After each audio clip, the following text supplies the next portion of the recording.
and to cut away all the conditions of why it happened and what it did to you and so on, is quite an art, actually, to train your mind to just stick with direct experience.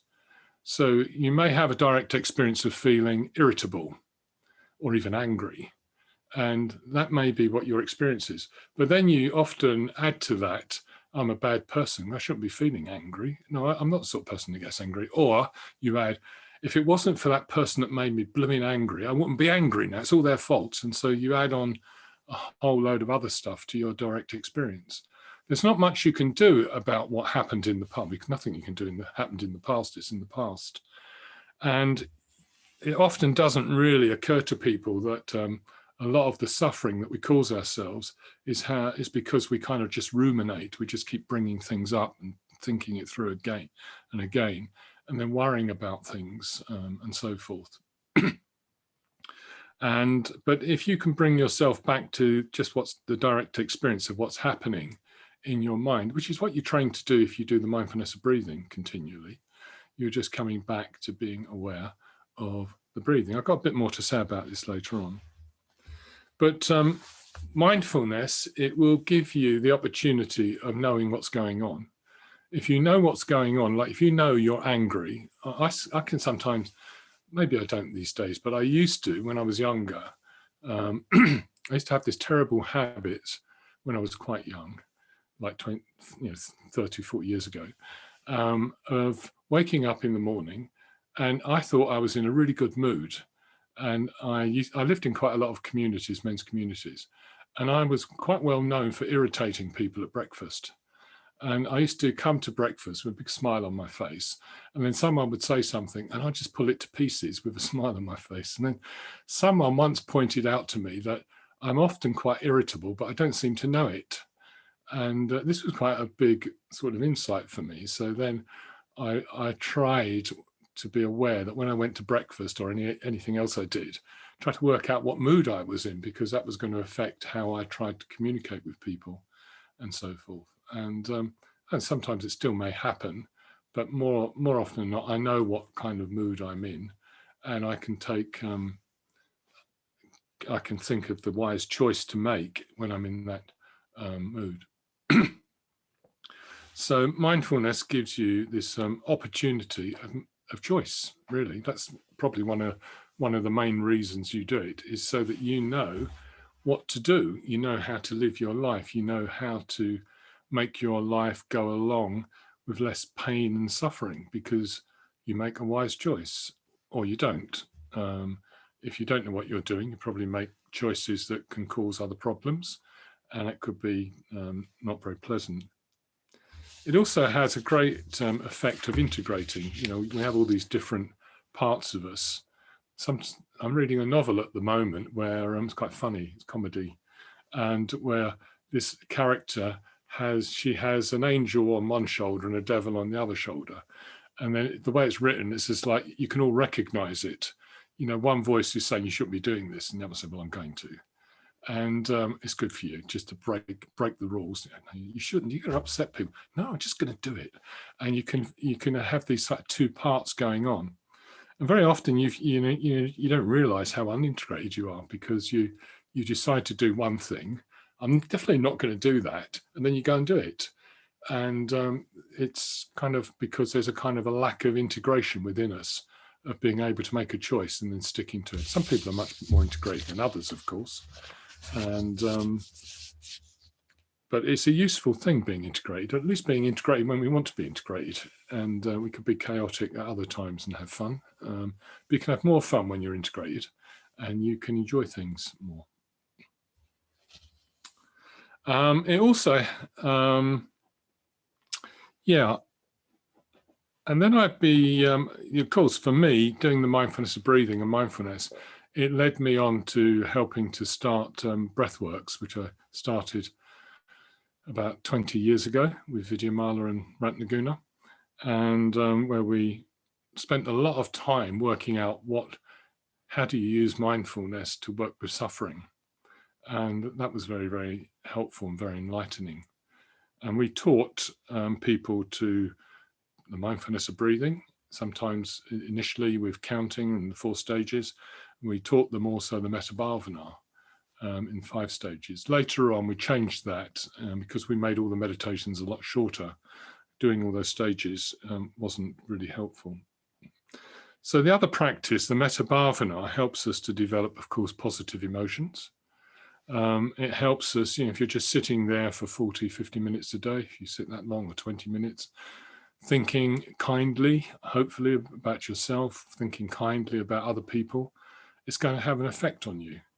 And if you do that regularly enough, your emotions will probably change. A lot of people don't recognize when they're doing the metabhavana, they think something's going to happen in the meditation to tell them that they're doing it correctly. But really, as those of you who've been practicing for a long time will probably know, the results come when you're living your life and you just realize you've become a bit more positive towards other people, a bit kinder. And you may find, I think for the first 10 years I meditated, I didn't particularly feel any kindness towards people. In fact, I wouldn't say I even feel kindness now when I do the practice, but I'm going to talk a bit more about that later. So we'll leave that for a moment.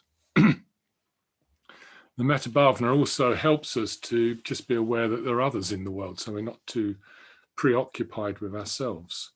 And it's a great thing about being a Buddhist, isn't it? Trying to let go of the me, the I, the mine, and then sort of become bigger and broader, having a mind that's expanding, having a mind that's liberating, instead of being stuck with just little old boring me in this massive great universe. So yeah, we used compassion, and we taught that for 20 years at Breathworks, so that's a very familiar practice. But I've always been interested in mind.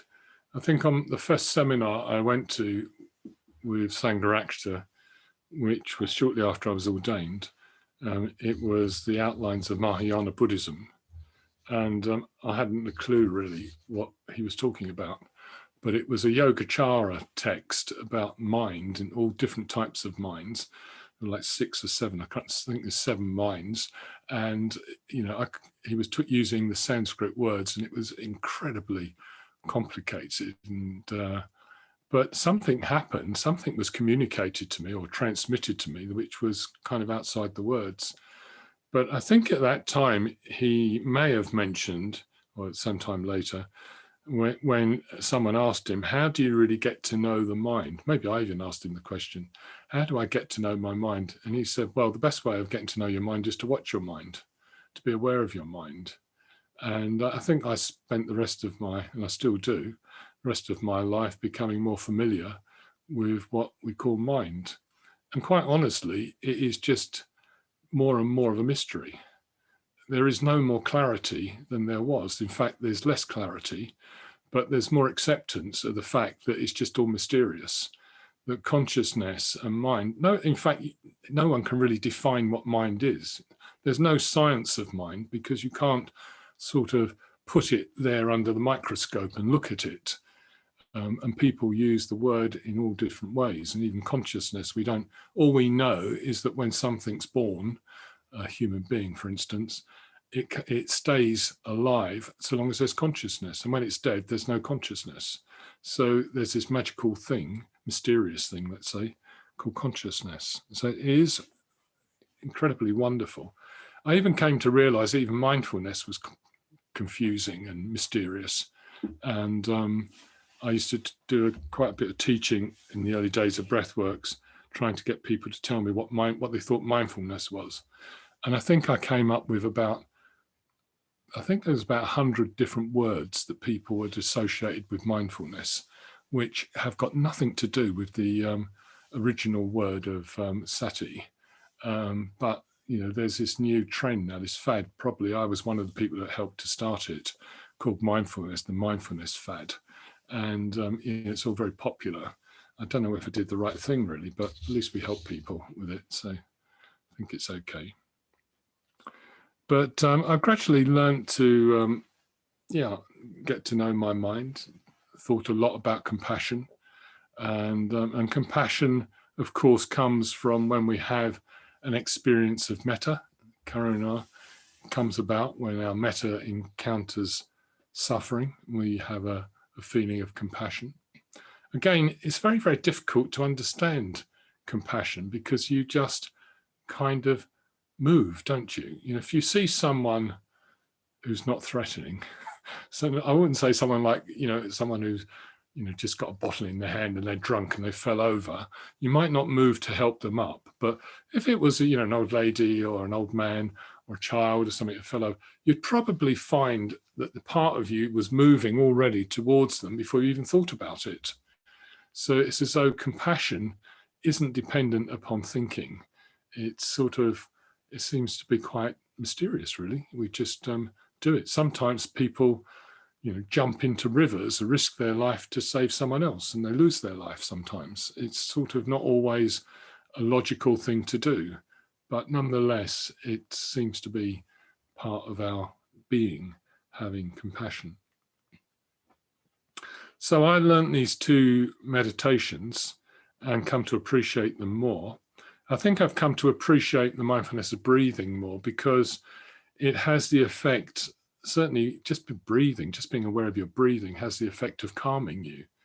And recently, more recently, well, for the last 5 or 6 years, I've known this, it stimulates what's called the parasympathetic nervous system. And that is the calming system. You have a sympathetic nervous system, which is sometimes called the fight and flight freeze system. When you feel frightened, you go tight, your mouth becomes dry. Excuse me, just realized that my mouth was a little bit dry. And then you have another system, the parasympathetic nervous system. Takes a little longer to kick in. Fortunately, the sympathetic nervous system kicks in microseconds. You know, if you see a taxi or a bus coming towards you, you don't think, oh, there's a bus coming towards me, I should get out of the way. You've moved already. You know, your body is wired up, you could say. Part of the brain, the reptilian part of the brain, the survival part of the brain just moves you. But you have another part of the brain that allows you to be more compassionate, to appreciate things, pleasant things in life. It takes longer. You have to spend more time at it. So mindfulness of breathing helps us to kind of relax in a way. I think that's why a lot of people like doing it, like to be led through it sometimes. I mean, if you're trying to get somewhere doing the mindfulness of breathing, you're probably not going to relax very much. You might not even calm down. You might just be thinking about how well you're going to do it, or how well you're not doing it. You just get caught up with it. But if you can just kind of hang out there with the breath, just comes and goes. If you're a beginner, probably, using a structure of counting the breath in different ways, there's quite a lot of things to do. It makes it more difficult to think about other things. But once you get a hang of it, you can just sit there and be aware of your breathing. And you go, you might take a few deep breaths in and out, and you just kind of calm down. And it has a wonderful calming, it's just lovely. It's just so lovely doing it. I don't know why more people don't do it all the time, really. I mean, just doing it like before you're going out somewhere to meet someone, before you give a talk, you're just taking a few deep breaths. People are wound up. You say, just sit down, take a few deep breaths. It's calming. It has a lovely calming effect. So you should remember that, when you're going to do your meditation in the morning, you might be a bit groggy and tired, so you might have to do something a bit more vigorous with your meditation. But if you're a bit wound up, you've got a lot of anxiety or things, just say, okay, I'm just going to breathe. I'm just going to breathe in and breathe out and just, just go, just stop and just calm down. So that's a great thing about mindfulness of breathing. It helps us to relax. We become happier. It's good to see some of you smiling. And of course, as Sangharakshita says somewhere in one of his books or in one of his lectures, when you become concentrated, you become happy. A concentrated mind's a happy mind. You probably got that from somewhere else, because a lot of the quotes he seems to have able to quote from other things. But you'll find it's your own experience when you're in the zone. When you're doing something in the zone and you're really into it, you might not be thinking, oh, I'm happy, but you are happy, aren't you? You're in a happy mode, let's say. You're just doing, you're occupied with something. And it's a pleasant experience. The Metta Bhavana is one of those meditations where a lot of people can take to it straight away and really enjoy it. But probably, in my experience, more people, particularly in the West, more people have difficulty with this practice than any of the others. And it's usually because they have difficulty with the first stage. You know, we live at a time where so many people have poor self-view, lack of self-confidence, and you sit there trying to, you know, be kind, send loving kindness to yourself, whatever that means. Sit there being kind to yourself, whatever that means. And then you just think you don't know what you're doing. And you know, you just think, oh, this is useless. I'm just a failure. And now you're doing this sort of narrative stuff, this regurgitating these things and just kind of going over and over things again. So it's not easy for people who don't have a very positive self-view to start. And it may even be that if that happens to you, you don't start with yourself, start with your friend, and you might come back to yourself. Sometimes people get too rigid about meditation.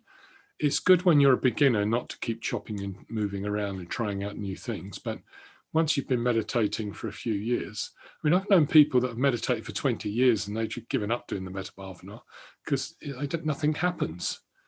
I don't know what they expected to happen, but it wasn't happening for them.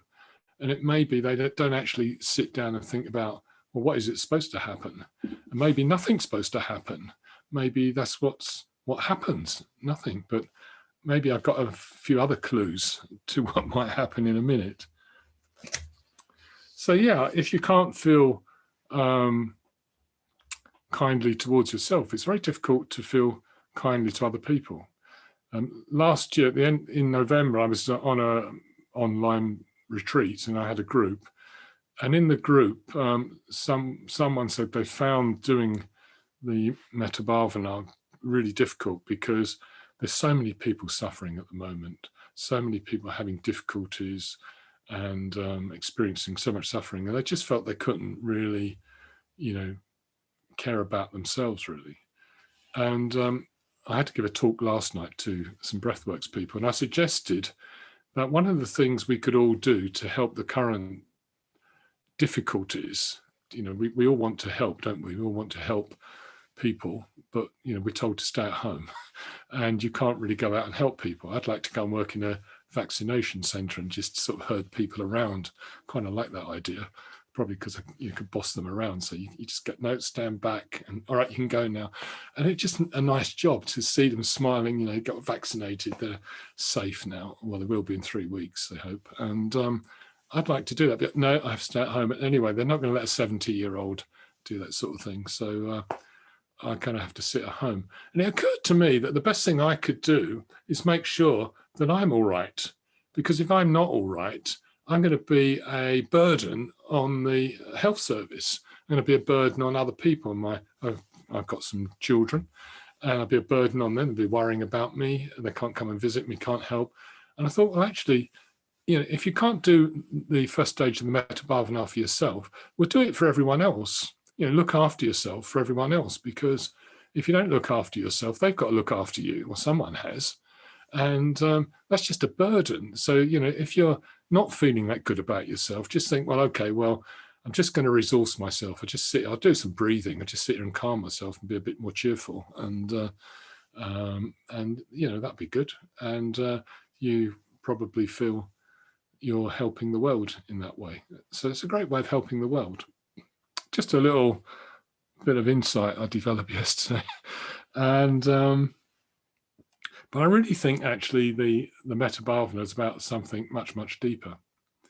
And I'd just like here to kind of deviate and share with you some kind of reading I've been doing and thinking that comes from a sort of 20th century thinker, philosopher called Martin Buber. I don't know if any of you have heard of him, but he wrote, he was born, I think I wrote it down here when he was born. He was born in Vienna, Austria in 1878. And he lived until the 1930s in Austria. Then he moved to Palestine and, what then became to Jerusalem, and then what became Israel. And he died in 1965. And I've been reading a book of his called I and Thou. And I've learned a lot from this book. So I thought I'd just share with you some of the things that occurred to me in it. The original title of the book is in German. It's Ich und Die, Ich und Du. In English, we only have one word for you, but a lot of European languages, German, French, Swedish, I can speak a little Swedish, they all have two words, at least two words for you. Latin has several, I think, and they mean different things. But in Old English, we used to have thee, thou, and thine to represent you. And du in German is the kind of more familiar term. It's what you would call your friends, what you certainly wouldn't call someone you looked up to, but it could be called your children. So there's a kind of informality about it. And the Germans still use sie and du when they're talking to people where they're a bit kind of, it's a bit formal. But in English, it's been translated as I, thou, a kind of combination, a word that's made up of I and thou. Well, I wasn't very familiar with Old English, and so I did a bit of research. What's the difference between thee and thou? And this was quite helpful for me, because another thing that Martin Buber says is that there's also another relationship we have with people that's called I and it, or I it. And there's that lovely that sonnet by Shakespeare that has these two words in the first two lines. Shall I compare thee to a summer's day? Thou art more lovely and more temperate. So the first of these, this word thee, shall I compare thee to a summer's day? The thee is a kind of, it's a kind of an object. It's a sort of noun. And it's the object form of the word you. And the other word, thou art more lovely, more temperate, is the subject. So he's talking about a kind of, it's much more familiar. He's talking to the subject. And so I started to understand why it was called I and thou. If you translated it today, it would be I and you, and I and it, but it would miss this kind of subtle meaning that it has. So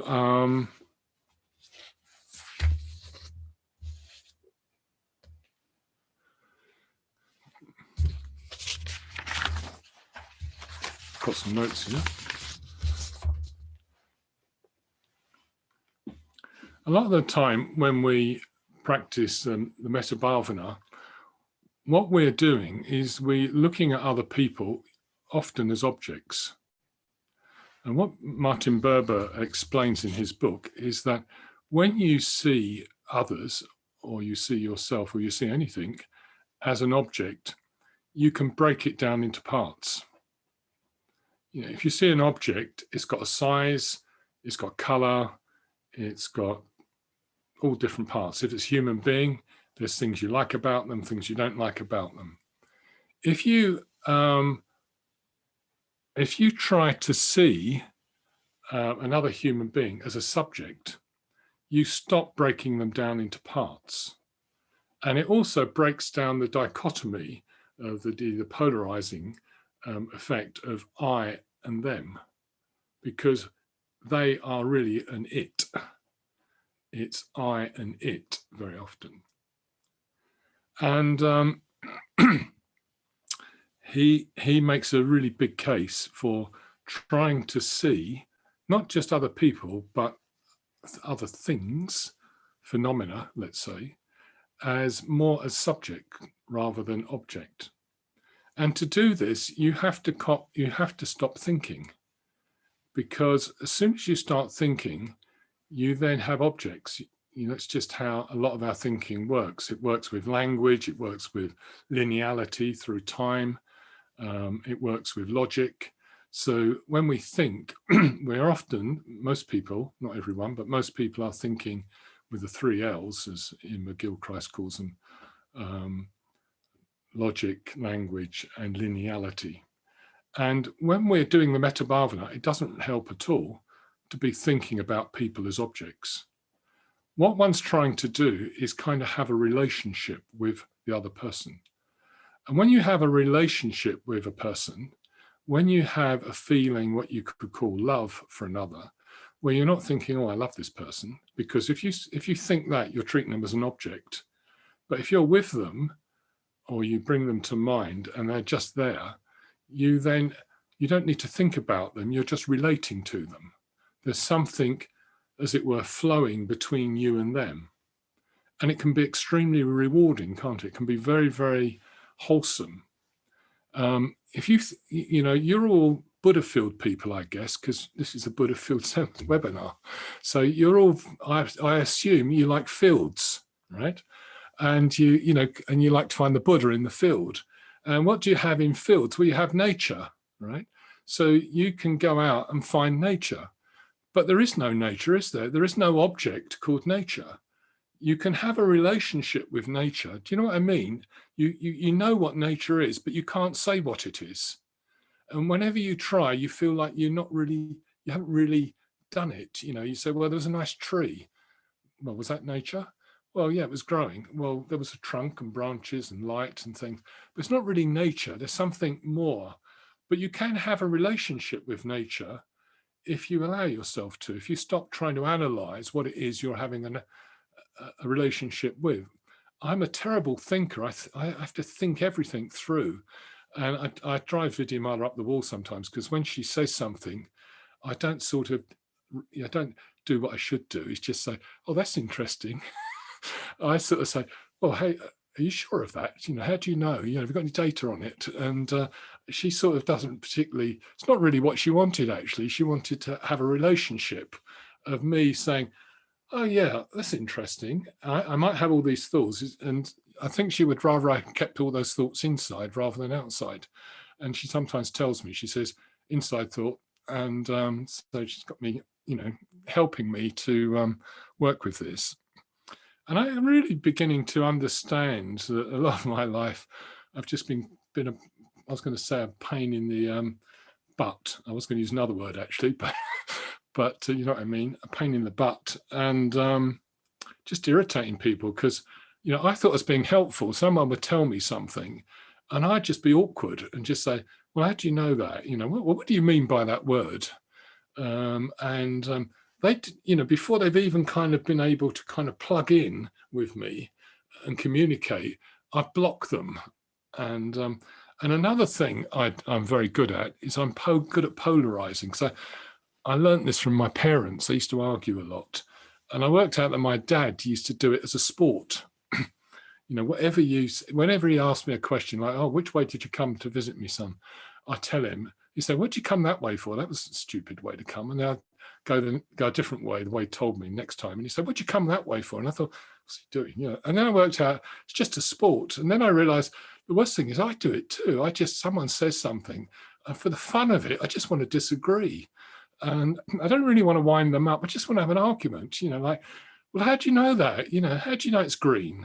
Supposing I'm colorblind, how do you know I can see green? I'd sort of say something like that, and they just say, well, it's lovely green. And that was the sort of thing I used to do until I was a reformed character. And sometimes it pops out, but I have to put it back in the box when it does. So what I'm trying to get to here really is that when we practice, when we think about metta, we're not really talking about having a love between two objects. It's much more of a mode of being, a kind of an experience. I like to, if I try to think of it and try to explain it to someone, I'd probably use an image of a wave. Now, a wave is something you cannot know. You can only know the effects of a wave. Like I'm talking at the moment and I'm creating waves. You may know all this, but just fascinating. I'm creating waves in the air. It's moving a little diaphragm in this microphone in front of me. That's turning it into electric currents of on-off beats, a digital microphone. And it's sending, you know, 1 and 0s, kind of, like little charges or no charge, down a line, and it's going out across the world, probably gone to Australia and then come back to you because it's going through the internet, it goes everywhere. And it's a wave, it's just a kind of a fluctuation of something. When you speak in a room, you're making waves through the air. That's called sound waves. And when it hits a brick wall, the wave goes through the wall. And if I made enough noise in here, my neighbor would hear it in the other room. It's not because the air's going through the wall, it's because the wave is going through the molecules of the wall. It's fascinating. I get so excited about that. And if you stand in the sea, I used to like doing this, you stand in the sea and you feel a wave come and it lifts you up and you go down and you haven't moved particularly. Well, of course, if you're a surfer, you move a lot. But if you just kind of, you know, that sort of feeling where there's just a swell and you're up to your chest in the swell and it kind of lifts you up, just your feet go off the ground and it just comes down again. And you haven't moved. All you've done is gone up and down. And you think, what happened then? You probably don't think about it, but I do. I think, what happened then? And I thought, there was a wave that passed through me, a wave that passed through me. That was really amazing. So I like to think of doing the metta bhavana as waves. I like to think that thinking is also a wave. So if I'm thinking badly, if I'm anxious, well, if I was very anxious at the moment, I'm not particularly anxious at the moment, but if I was very anxious, you would probably start feeling anxious because you would pick it up. You would either pick it up by the way I'm talking and the things I say, or it'd be about the way I move my body, because a lot of communication is through communication of body movements. So you would then start feeling anxious because I was anxious. And if I see one of you looking anxious, that's why I wanted you to smile, then I'm going to start feeling anxious. And if I start feeling anxious, you're going to start feeling anxious. And it's all going to be a complete mess and a chaos. So the best thing is keep smiling and nodding and making out you're understanding what I'm talking about, because that would be, you know, really good. But I'm sure some of you have had this, you know, moment where you've sat with someone, you just feel very, very friendly towards someone you would say you love. It could be your partner, if you've got a partner. It could be a family member. If you haven't done it recently, you know, maybe because you're isolated, you probably could remember a time where you just felt like comfortable. You didn't need to talk to them. You didn't need anything from them. You just felt comfortable. I sometimes enjoy this if I'm just sitting in a room with someone reading, and I just feel they're reading and I'm reading. I go, kind of, it's just nice. You know, there's no need to talk, nothing to do, but you got company, and there's this kind of, there's something happening. It's not that you're ignoring each other because you're aware of each other, but something's happening, something's going between you. And I think this is what metta is. This is kind of, metta is perhaps a more focused area of this wave. Anyway, I've been talking for quite a while now, so I better just finish. But I just wanted to share one other thing with you, that in 2002, I went on a solitary retreat. I was just moved to Padmaloka in Birmingham, and I went on a solitary retreat. And on that solitary retreat, I was practicing a lot of mindfulness, and something happened to me. I had a kind of dark night of the soul. I suddenly realized that all I was doing ever was just thinking. And I came to the conclusion that the spiritual life was just a load of rubbish, because it was just thoughts. You know, it was right view, right things to do, meditation. You know, it was just words. And then, you know, there's this term in Buddhism called prapancha, which someone translated to me as ludicrous dialogue. And it's where you have a ludicrous dialogue with yourself. And so I was having this ludicrous dialogue thinking, what am I doing? I'm just thinking, how do I know what's right? How do I know the spiritual life works? I just think it does. I just think all these things. And I got myself into quite a state, actually, because I couldn't actually see any point of living. Because even, like, why would you want to live?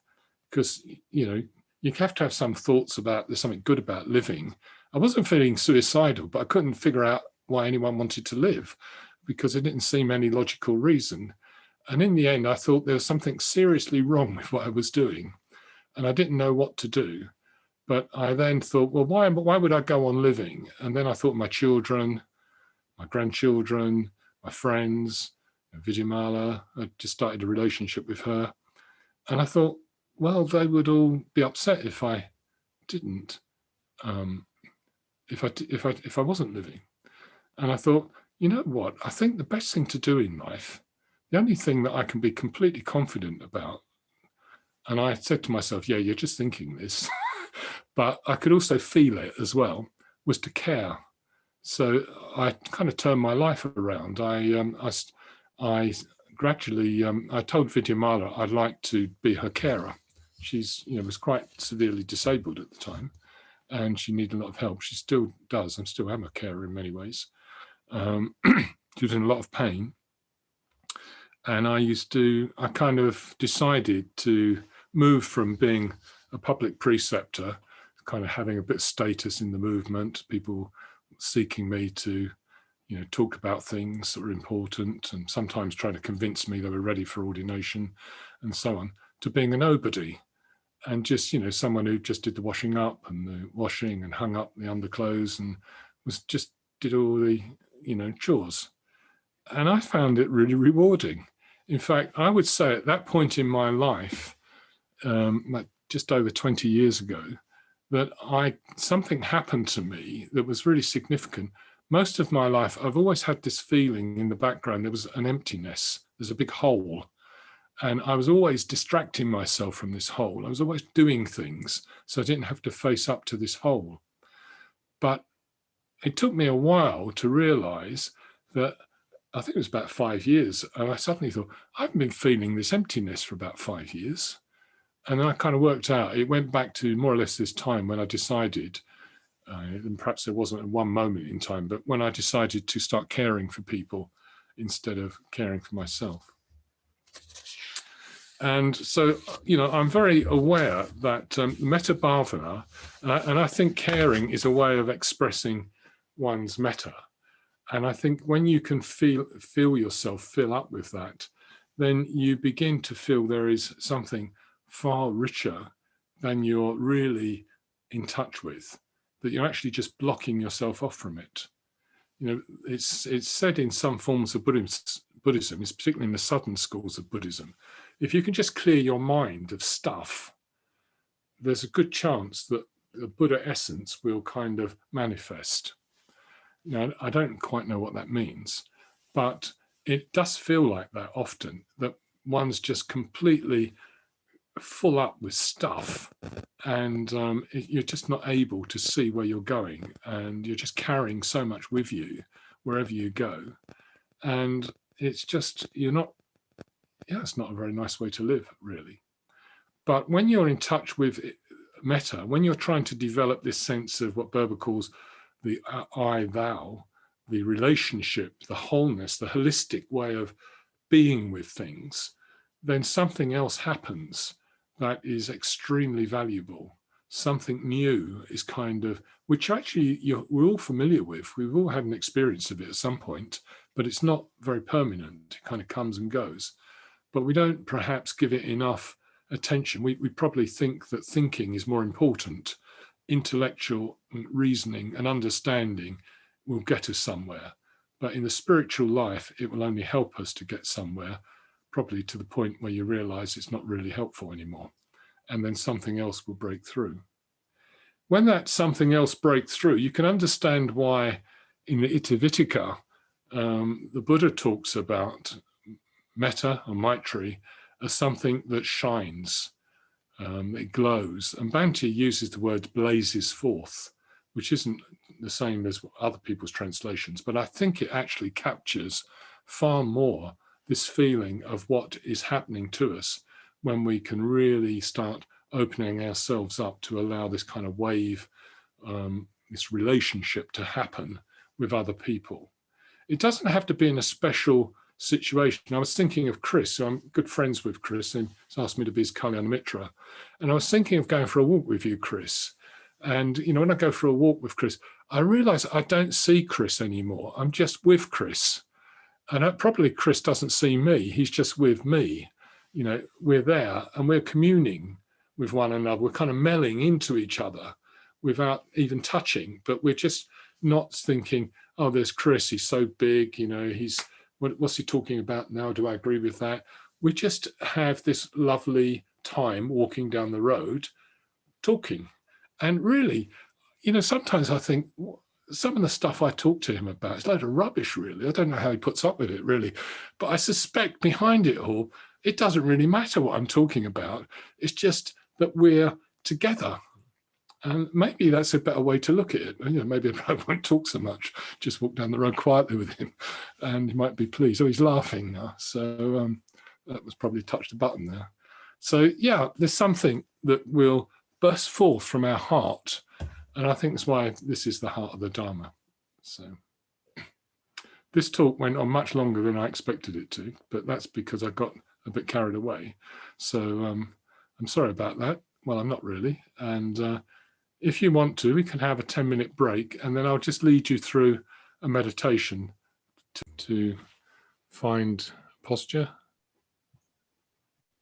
I'm going to talk a little bit through the meditation because I'd quite like to just introduce this idea of relation, but I try not to talk too much.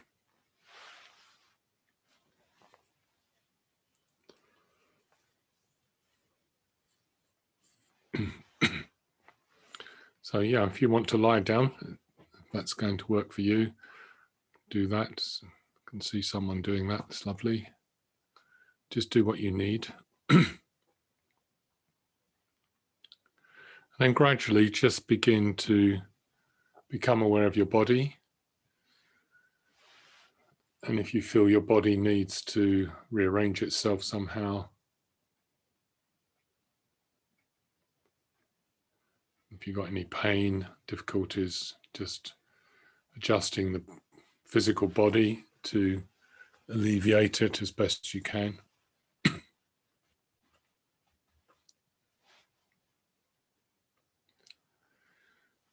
And then just let's start with becoming aware of our breathing.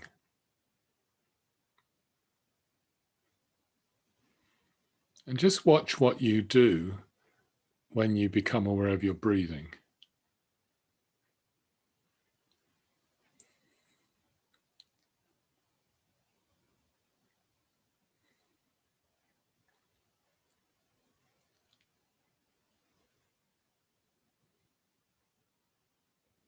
You can feel the breath coming in and going out.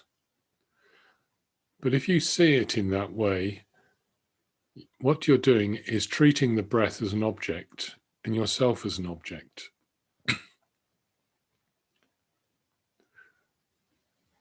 Now, it's not easy to do straight away because you've been doing other things, you've got thoughts going on in your mind.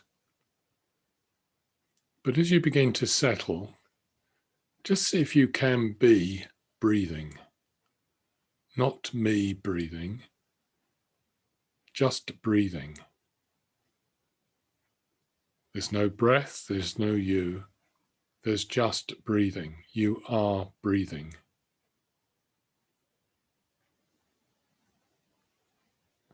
And just noticing when there are thoughts.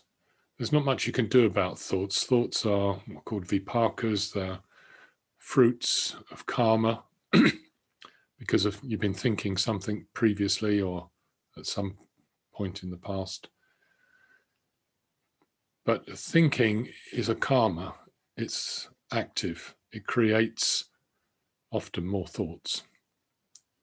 So the thoughts you may feel bombarded by thoughts, you just, as best you can, you just notice that they're there. Don't try to push them away because they're just fruits of your actions or your own thoughts, your own thinking. But notice when you start thinking about something, when you move from just thoughts to actually thinking. Like you take a thought, it almost feels like a thought is taking hold of you. And then you have a relationship with that thought, and you are the thought. But the object here is to be the breath, to be the breathing, to be breathing. When you notice that you've become a thought or a thinking, let that thinking go and remind yourself of breathing. And it can be such an invigorating or calming experience to be just the breath, just breathing, a relationship between your mind and breathing. There's no polarity, there's a wholeness about it. No duality. There's nothing other than breathing. That would be ideal.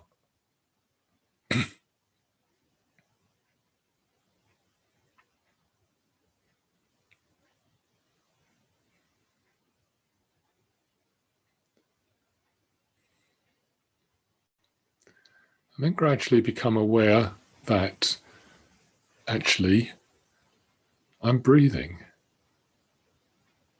So you're kind of moving from the mindfulness of breathing or being breathing to just breathing and allowing yourself to go more into it.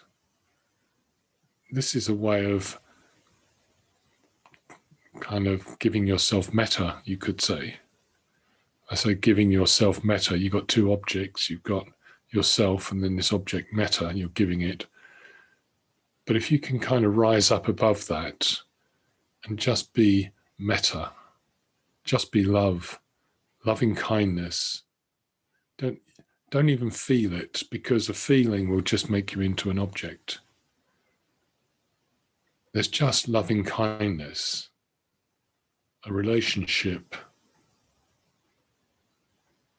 with this, whatever it is, this mind. There is only mind.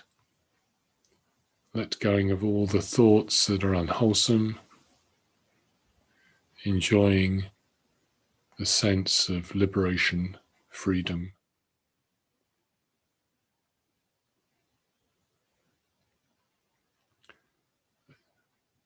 Of well-being.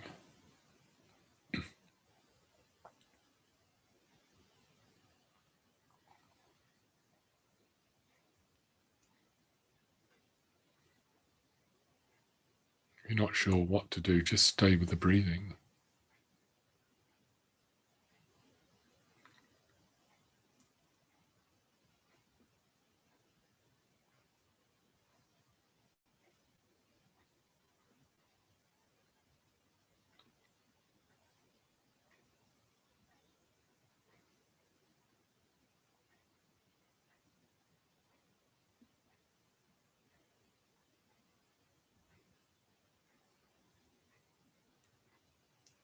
If you're doing anything at all, it's letting go of thoughts or thinking, noticing when you're starting to think about something, letting it go, coming back to this sense of liberation,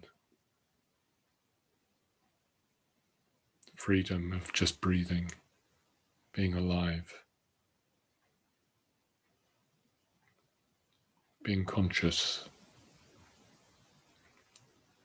being aware.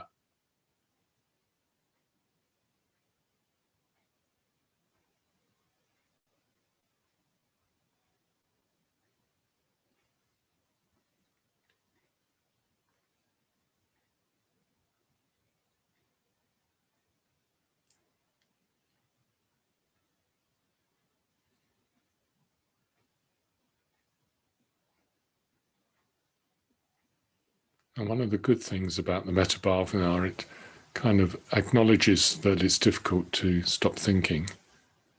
So what we could do now is think about a friend. Just bring them to mind. Just remind ourselves where we think they are.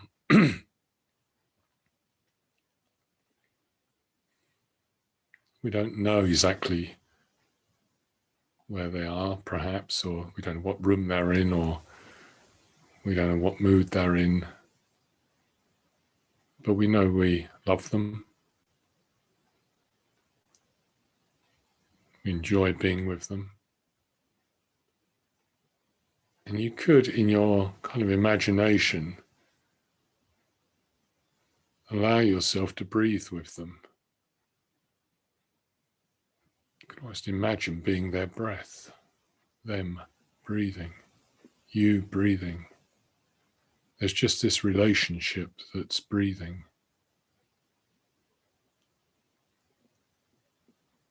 A flow of something, a wave of goodness, kindness. Doesn't matter what it is, but we know it's positive, benign.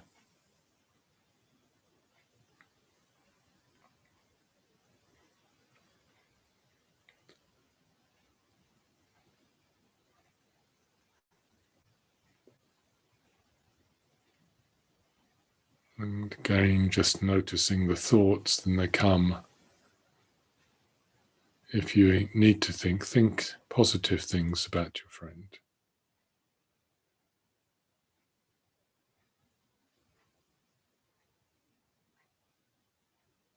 Or wish them safety, health, as healthy as they can be, freedom from suffering.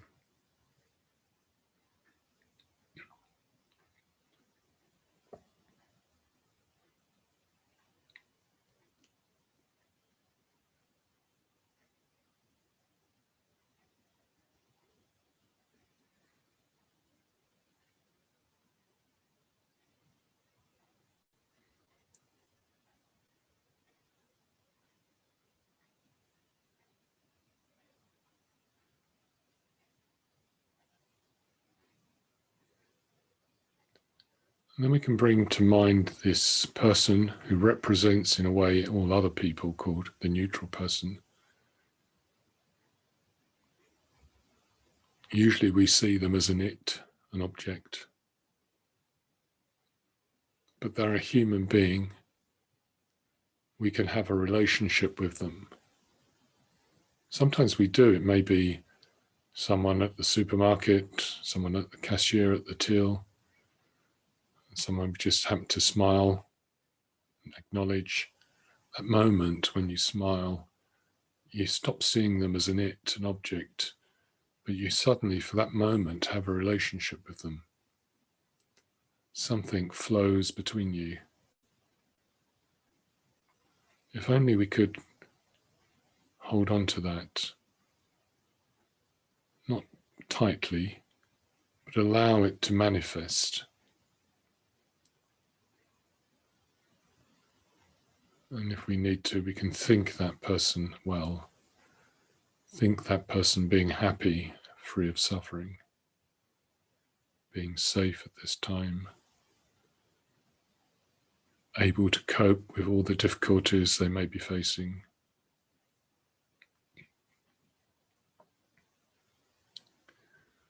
You can do it.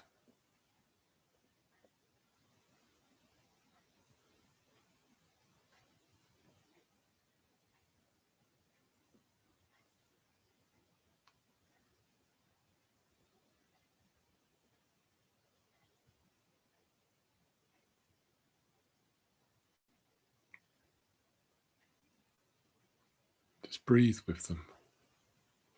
Two human beings in the rhythm, sharing a rhythm of breathing in and out.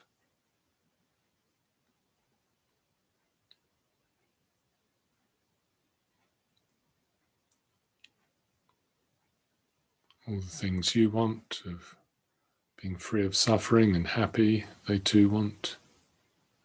We're so alike.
One of the things that makes a Buddha a Buddha is that he has the immeasurables. One of those immeasurables is metta. He has it for everyone. They're not special people he has it for. People he doesn't have it for, he just can't help having it. This feeling of relationship, love, kindness for everyone, every being. So in the next stage, with the enemy or the difficult person, we may actually have a real enemy.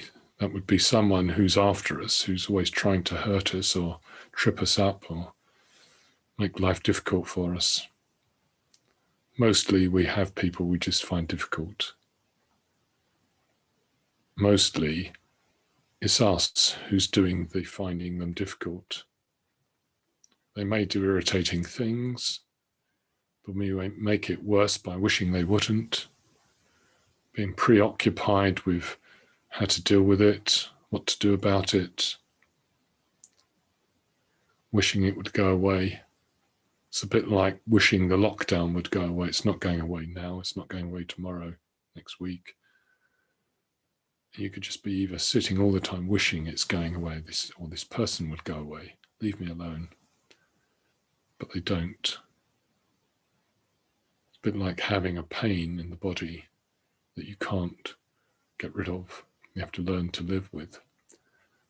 And it makes more sense to kind of embrace it in the sense of accepting it. And behind this difficult person is a human being. This is what the Buddha sees, a human being who, just like us, wants to be happy, wants to avoid pain, wants to be free. They just have perhaps strange ways of going about it in their life. It impacts on us. But we could step up, we could become more and see them, their essence, their humanity. And in doing so, we become more human. As we become more human, we become, as someone once said, more divine, something bigger, brighter, freer. Just breathe with them.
And then lastly, just bringing together, as it were, in a circle, maybe sitting around a fire together or looking at a view. Myself, friend, this person that we called neutral, who's closer now, the difficult person who we've learnt how to acknowledge their humanity.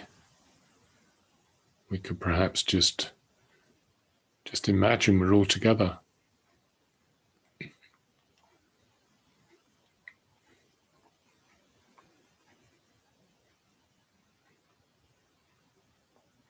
We're in relationship to each other,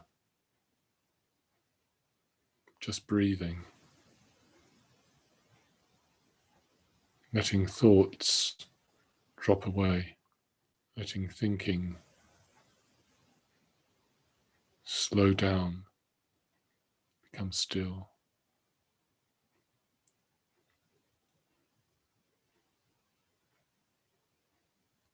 Freeing ourselves from the incessant noise of our thinking, coming closer to the friend, the neutral person, the difficult person. And the rest of us in this webinar, this community this evening, we're all breathing. We all want to be happy, to avoid suffering. We all have the ability to become something more, something even more than what we are.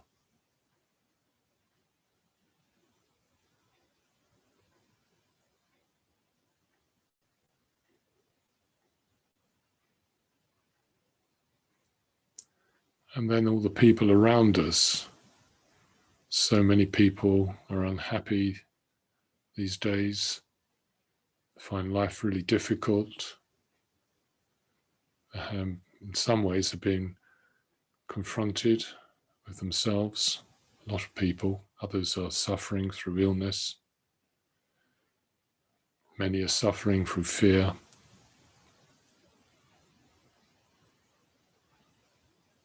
We all have something we don't like, even if it's just being asked to stay indoors at home, not going out. We don't need to add any more to that. We don't need to add any more suffering to that. By thinking of a future, we can just be here now, breathing, in relation to what we know, we imagine all these beings around us.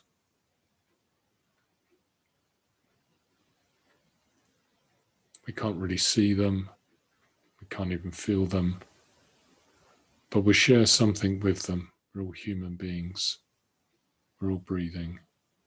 We all want the same thing, basically.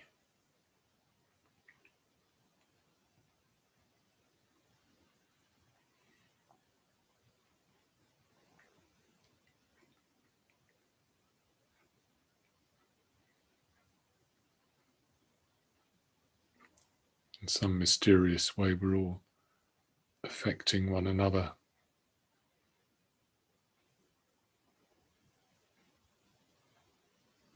Interconnected somehow.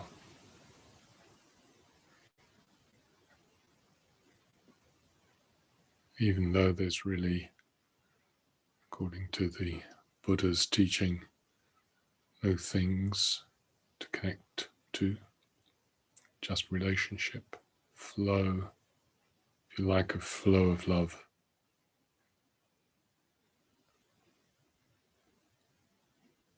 Whatever that is.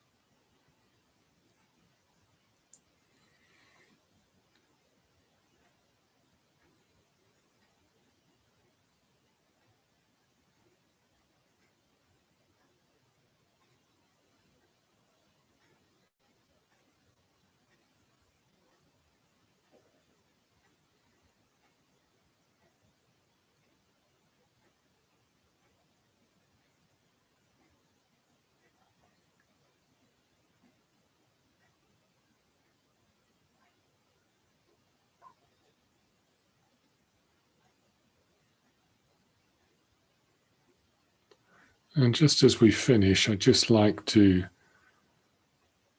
express my gratitude to you being there.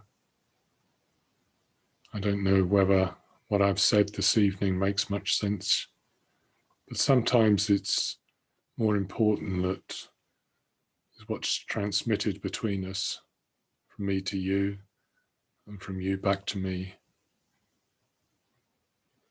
Something happened this evening which I partook of, and I'd like to thank you for that. And with that, I'd like to just, afraid I haven't got a bell, it's with Vidyamala, who's leading the Parasympathetic retreat in the garage, and converted garage. And so you can just begin to come back, as it were, to the room, light,